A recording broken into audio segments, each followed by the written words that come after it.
llama a Samuel.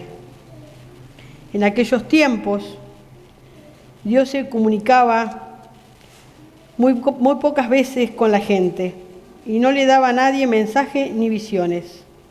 Por su parte, el niño Samuel servía a Dios bajo la dirección de Elí, que ya casi estaba ciego. Una noche, poco antes de que se apagara la lámpara del santuario, Dios llamó a Samuel por su nombre. Elí y Samuel estaban ya acostados, cada uno en su habitación. Samuel dormía en el santuario, que es donde estaba el cofre del pacto de Dios. Samuel, Samuel, dijo Dios. Samuel fue corriendo al cuarto de Elí y le dijo: aquí estoy, ¿en qué puedo servirle? Él le respondió: yo no te llamé, anda, vuelve a acostarte. Samuel fue y se acostó, pero Dios volvió a llamarle: Samuel, Samuel. Él se levantó y fue de nuevo a donde estaba Elí. Aquí estoy, le dijo, ¿en qué puedo servirle? Elí le respondió: yo no te llamé, hijo mío, anda, vuelve a acostarte. Samuel estaba confundido porque aún no conocía la voz de Dios. Esta era la primera vez que Dios le hablaba. Por tercera vez, Dios lo llamó: Samuel, Samuel. Samuel se levantó y fue a donde estaba Elí y le dijo: aquí estoy, ¿en qué puedo servirle? En ese momento Elí comprendió que era Dios quien llamaba al niño. Así que le dijo: anda a acostarte. Si oyes otra vez que te llaman, contesta: dime, Dios mío, ¿en qué puedo servirte? Samuel volvió a acostarse y poco después Dios mismo se le acercó y lo llamó como antes: Samuel, Samuel. Y él contestó: Dios mío, ¿en qué puedo servirte?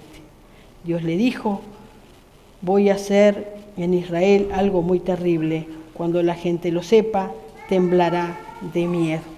Y ahí le da una serie de mensajes bastante trágicos para un niño que era Samuel, a quien Dios eligió para darle su mensaje. Y entonces, en este texto aparecen, tenemos que consultar un poco el texto anterior, pero hay, algunos personajes para poder entender qué es lo que pasa aquí. Uno de los personajes es Ana. Ana es la mamá de Samuel. Después está el papá de Samuel, que si vamos al capítulo 1, que se llama Elcana, el papá de Samuel. Y después está el sacerdote, que se llama Elí. Podemos mencionar también a los hijos de Elí, que estaban en problemas, que por causa de ellos era el mensaje tan trágico que Dios le transmite a Samuel. Y bueno, empezamos por Ana, ¿no? En el capítulo 1, la Biblia nos cuenta que Ana era una mujer que era casado con Elcana. Elcana tenía 2 esposas, una se llamaba Penina y la otra se llamaba Ana. Y acá se da una situación bastante parecida a lo de Jacob, que tenía 2 esposas y que una de sus esposas no podían tener hijos, ¿no? Es un caso bastante similar. Entonces aquí Ana sufría por el hecho de tener un problema de esterilidad, aparentemente, ¿no? Que no podía tener hijos. Entonces la otra esposa, que sí tenía hijos, de alguna manera le hacía bullying a Ana, ¿no? Porque se sentía más importante, porque la verdad era muy importante para esta cultura darle hijos a su pueblo o a su esposo, ¿no? Tener hijos. Parece que Elcana no le preocupaba demasiado que Ana no tuviera hijos, pero la quería mucho a Ana, la prefería, parece, le hacía mejores regalos, en las ofrendas le daba la mejor comida, la cuidaba mucho, pero Ana se sentía muy mal, lloraba todo el tiempo, dice, y casi que no quería comer por esa situación. Entonces Ana junto con su familia, van al santuario a adorar.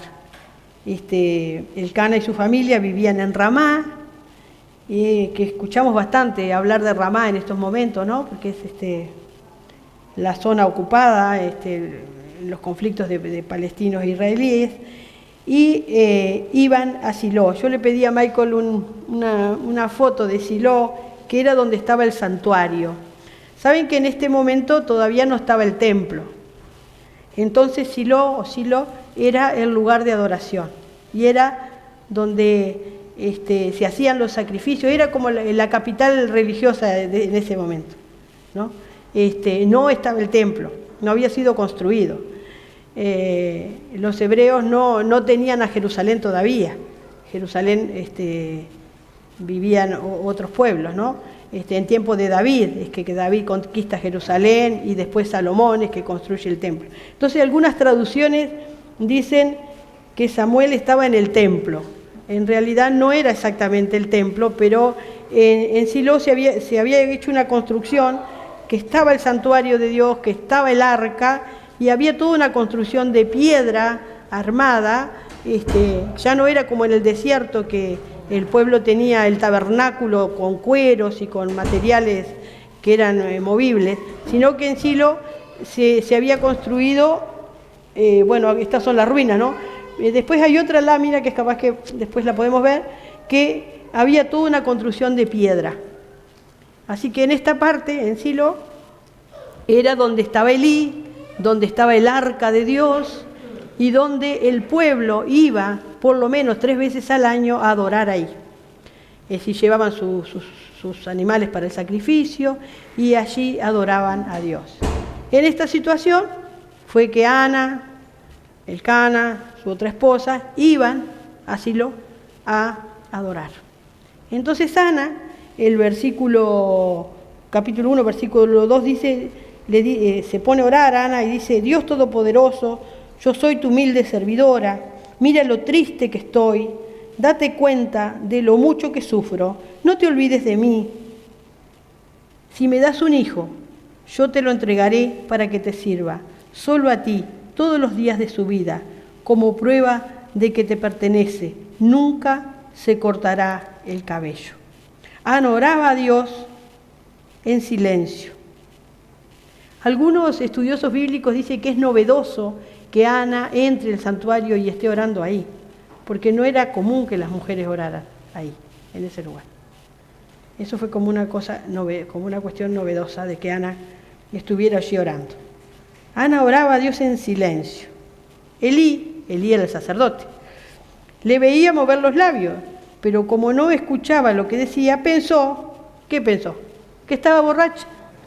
Igual que en Hechos capítulo 2, ¿se acuerdan cuando el pueblo de Dios había recibido el Espíritu Santo? La gente también creía que estaban borrachos. Y acá pasó algo parecido. Pensó que estaba borracha. Entonces, Elí le dijo: ¿no te da vergüenza estar borracha? Deja ya la borrachera. Ana le respondió: Señor mío, no crea usted que estoy borracha, no he bebido ni vino ni cerveza, estoy triste y por eso estoy aquí suplicándole a Dios que me responda. Y ahí Elí seguramente se dio cuenta de su error y, no le hace problema, ¿no? Entonces, después de esto, Ana queda embarazada, tiene un hijo, que es Samuel. Samuel quiere decir el que Dios, espéreme un poquito, el que Dios ofrece, espere que le voy a decir con exactitud el nombre, pedido a Dios. El nombre quiere decir pedido a Dios. Y qué cosa extraña esto que hace Ana, ¿no? Qué servicio, ella quería un hijo.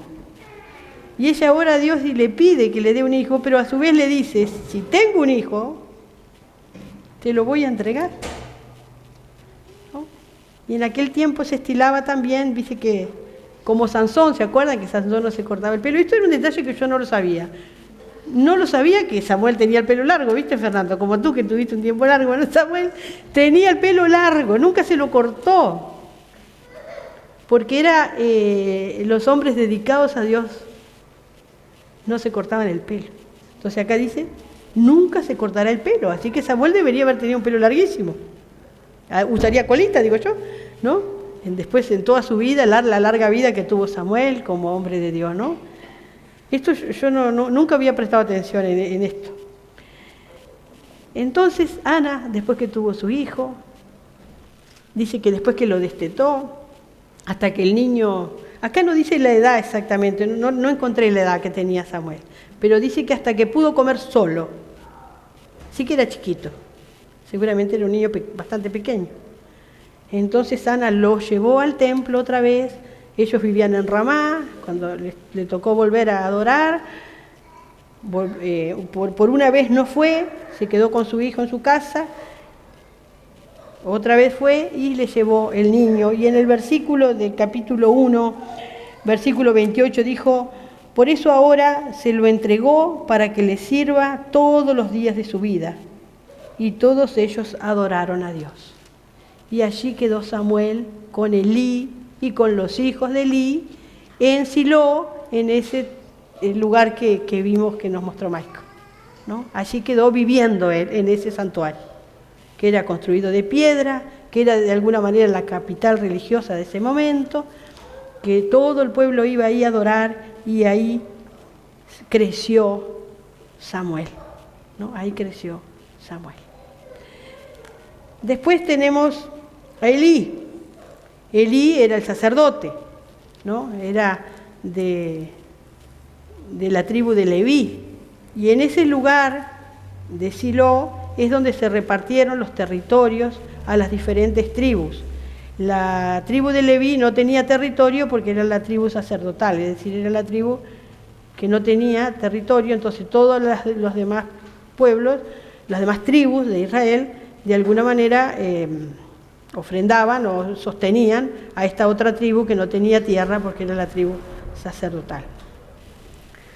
Pero lo que en realidad pasaba era que los hijos de Elí como que se burlaban del santuario, no cumplían con las leyes del sacrificio, comían la carne tenía que estar sin grasa, tenía que tener, para los sacerdotes, ¿no? Porque ellos eran hijos de sacerdotes, tenían que comer la carne de determinada manera. Se ve que a ellos les gustaba la carne gorda, entonces no daban corte ninguno, y estaban todo el tiempo desobedeciendo a Dios en todo lo que tenía que ver con los ritos del sacrificio. Entonces, Dios en un momento le manda, no les quiero hacer tan largo esto, pero en el capítulo 2, versículo 27, dice que Dios envía a un profeta a Elías y le dice, a Elí, tus hijos andan por mal camino, tus hijos andan marcando mal, tus hijos se están burlando del sacrificio, están haciendo cualquiera. Y Elí no logró de alguna manera que sus hijos dejaran de hacer lo que estaban haciendo. Y ahora estamos con Samuel, ¿no? La otra persona, el otro personaje que íbamos a estar analizando. Samuel, ese niño pequeño que se crió junto a Elí y que servía a Dios. Tenemos varios textos que dicen, por ejemplo, capítulo 2, versículo 26, dice, mientras tanto el niño Samuel, a ver a qué les hace acordar este texto. Mientras tanto el niño Samuel seguía creciendo y Dios y la gente lo quería mucho. ¿A qué les hace acordar? Exacto. Crecía en sabiduría, en gracia y en favor de los hombres, en estatura, en sabiduría y en gracia, en favor de los hombres.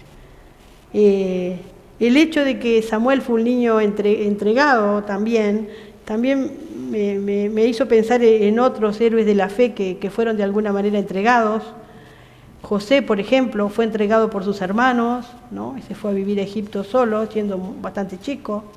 Moisés, siendo muy pequeño, también fue puesto en el río para salvarle la vida, pero de alguna manera fue entregado por su mamá, su familia.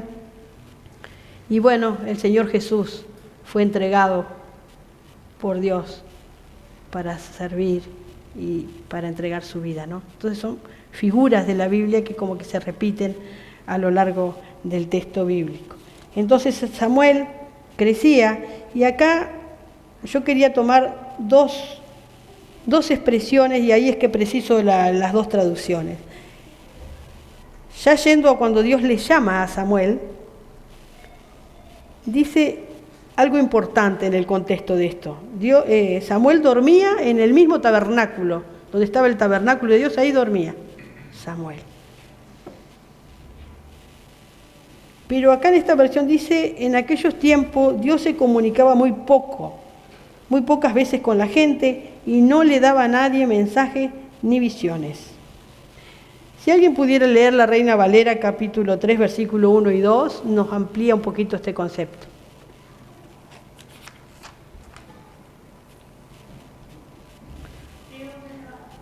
¿Sí, Alicia? Fuerte, fuerte. El joven Samuel servía al Señor bajo la supervisión de Dios.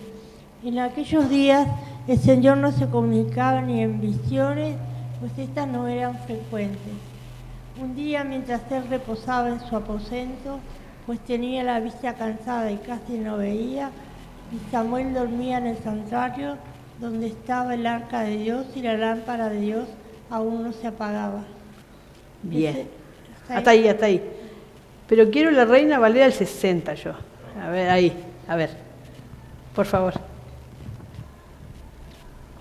El joven Samuel ministraba a Jehová en presencia de Elí, y la palabra de Jehová escaseaba en aquellos días.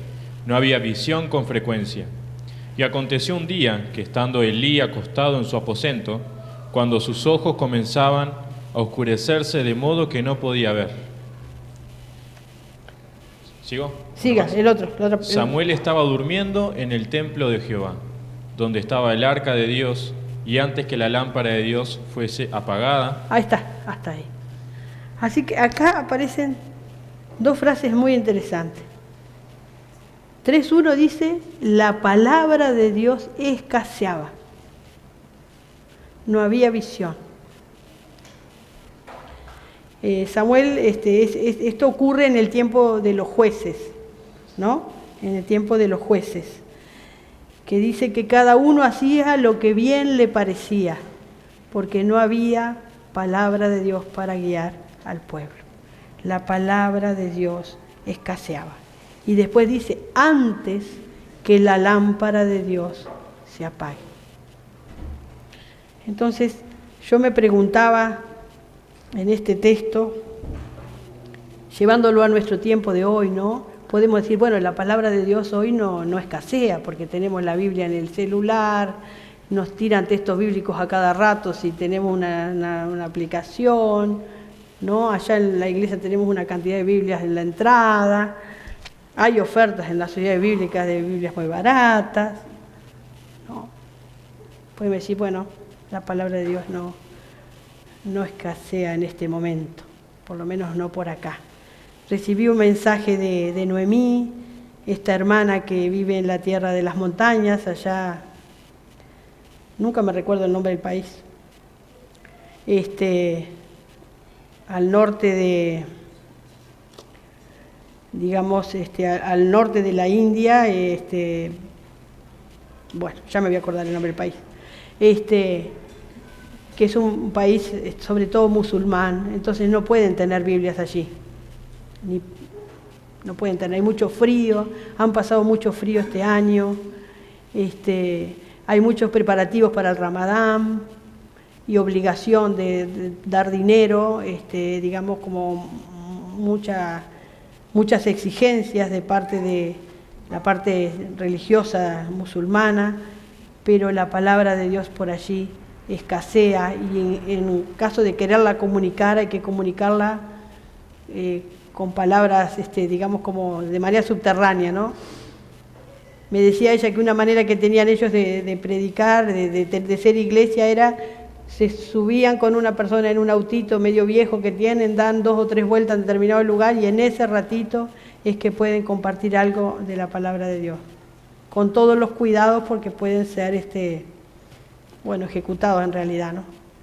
Entonces, yo digo, a veces por poco y otras veces por mucho, porque también a veces el hecho de tener mucha posibilidad de lecturas y muchas versiones, Yo me pregunto si la palabra de Dios en nuestra vida también a veces no está escaseando, ¿no? Está faltando la visión de Dios en nuestra vida. Y cuando dice antes que la lámpara de Dios se apague,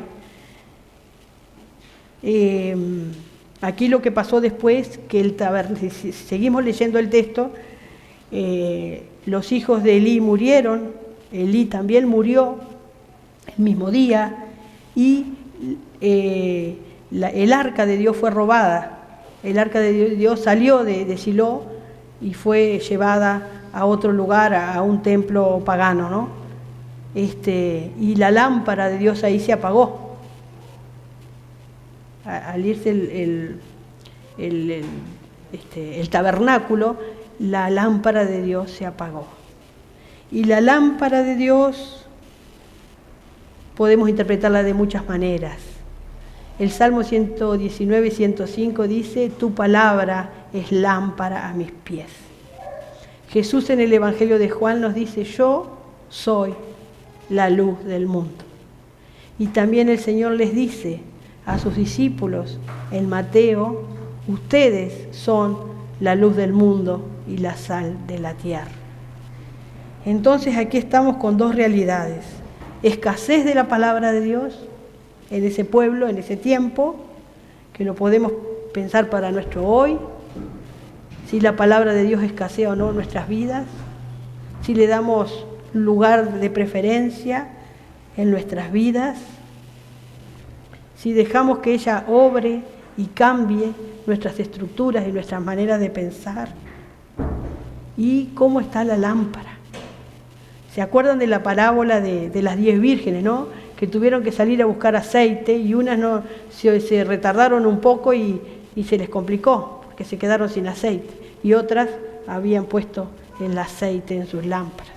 El aceite es con lo que funcionaban las lámparas en aquel tiempo. En general en el templo era aceite de oliva, con una mecha especial, mecha de lino, mecha especial, y la lámpara estaba prendida todo el tiempo. La lámpara de la palabra de Dios o de la presencia de Dios. Así que la lámpara de Dios simboliza esperanza, simboliza visión de Dios, simboliza conocer el camino, porque cuando uno lo va mirando si hay una luz prendida, más o menos no se equivoca tanto por dónde tiene que ir, ¿no? Y sobre todo simboliza que se vence la oscuridad. Siempre usamos esa figura. ¿Se acuerdan en Navidad? Que Silvia trajo unas lamparitas y los niños las prendieron. Ahora se usa mucho en los estadios, cuando hay un espectáculo así, todo el mundo prende sus celulares y hacen todo un evento ahí de luces y que queda re lindo. Pero la lámpara también se puede apagar. La batería también del celular se apaga, también se gasta, se apaga, ¿no? Ya que estamos con los celulares que no usamos lámparas de aceite, se termina la batería. O se termina el aceite. El aceite es símbolo del Espíritu Santo. Para que la lámpara esté prendida, el Espíritu Santo tiene que estar obrando en nuestra vida. Para limpiarnos, para curarnos y para darnos una visión de su obra. Y también me llamó la atención lo que Samuel le dice a Dios cuando Dios lo llama. ¿Vieron? Cuando Dios lo llama, que Dios no sabía nada de Dios y escaseaba la palabra. Samuel no sabía demasiado, aunque vivía en el tabernáculo ahí, ¿no? No sé si no sabía nada, pero no tenía ideas muy claras. Por lo menos dormía al lado del arca. Dormía al lado del arca, eso era muy importante. Y se vestía con lino. La mamá todos los años le traía una túnica de lino. El lino era la ropa que usaban los sacerdotes, que quería decir pureza, el lino, ¿no? Que no estaba contaminado. La mamá le hacía una túnica y todos los años le traía la túnica a Ana. Dicho sea de paso, después Ana tuvo otros hijos también. Tuvo 5 hijos Ana después de Samuel. Pero volviendo a Samuel, cuando Dios le llamó, Samuel niño, Samuel le dice: ¿en qué puedo servirle? ¿En qué puedo servirle? Tal vez sea una buena pregunta nuestra al Señor. Que la palabra de Dios no escasee, hermanos, entre nosotros. Que tengamos una disciplina de estudio. El miércoles Luis hablaba y decía, comprométanse con estudiar, con profundizar en la palabra, con aprender, capacitarse de varias maneras. Es decir, tener la palabra presente en nuestras vidas, nuestra vida cotidiana, no solo los miércoles y los domingos, nuestra vida cotidiana. Que la palabra de Dios no escasee y que la lámpara no se apague. La lámpara siempre tiene riesgo de apagarse. Siempre hay vientos que pueden apagar la lámpara. Siempre puede ser que el aceite se termine, porque el aceite, si no lo echamos, se termina. El gas se termina, ¿vieron que ayer a mí se me terminó la garrafa? Se termina. Y tenemos que de alguna manera o llamar al del gas o hacer algo, ¿no? ¿En qué puedo servirte? Esa es la palabra que tenemos que responder, la pregunta que tenemos que responder. Señor, ¿en qué puedo servirte? Pero antes de esta pregunta, tenemos que preguntarnos cómo estamos de aceite. Y cómo estamos como congregación, como comunidad y como seres individuales en relación a la palabra de Dios. Que la palabra de Dios no sea escasa en nuestra vida, hermanos. Que Dios nos dé entendimiento, discernimiento. Muchas veces decimos la Biblia dice y eso no dice nada. No es nada eso de la Biblia dice. No es la Biblia dice. Es qué me dice Dios a mí en su palabra. Nos ponemos de pie.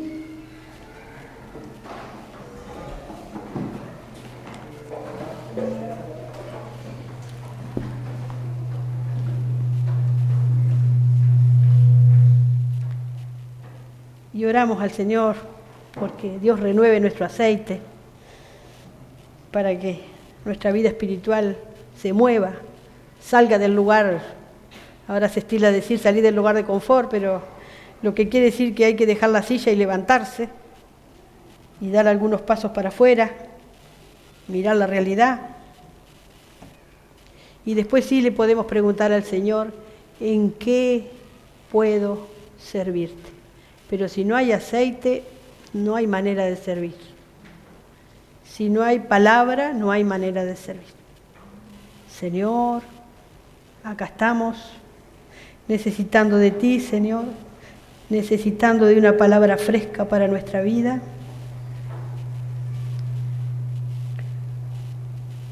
Que tu Espíritu Santo nos regenere, arranque y limpie lo que nos está ensuciando, sane nuestras heridas, Señor, las heridas de nuestra alma, de nuestro corazón y también las heridas de nuestro cuerpo. Bendecimos tu nombre, Señor, que cada uno de nosotros tenga deseo de servirte integralmente, Señor. Bendecimos tu nombre en esta mañana. Adoramos tu nombre, Señor. Amén.